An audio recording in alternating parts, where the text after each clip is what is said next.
আজকে সকালে ব্রেকফাস্টটা এইভাবে বানিয়ে নিলাম। প্রথমে একটা ডিম নিয়ে নিলাম, তারপর তার মধ্যে দিয়ে দিলাম কিছুটা পেঁয়াজ কুচি এবং লঙ্কা কুচি। পেঁয়াজ আর লঙ্কাটা একটু বেশি করে দিলে ভালো হয়। এরপর আমি দিয়ে দেবো এর মধ্যে পরিমাণ মতো সল্ট। এবার এটাকে বেশ নেড়ে চেড়ে রেখে দিতে হবে।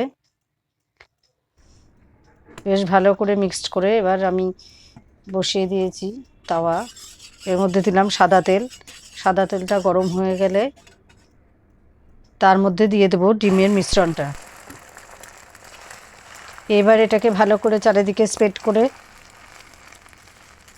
বেশ ভালোভাবে চারিদিকে স্প্রেড করে নিচ্ছি। তার মধ্যে এবার দিয়ে দেব কেটে রাখা ব্রেড। মাঝখান থেকে কেটে রাখা ব্রেড দুই পাশে দিয়ে দিলাম। এটা বেশ ভালো ব্রেকফাস্ট, চটজলদি ব্রেকফাস্ট, ডিম টোস্ট।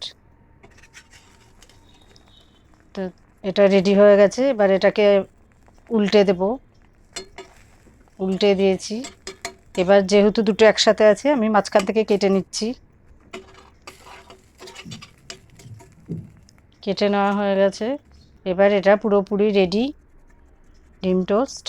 এর মধ্যে আমি গোলমরিচ দিয়ে দিচ্ছি। চটজলদি ব্রেকফাস্ট ডিম টোস্ট।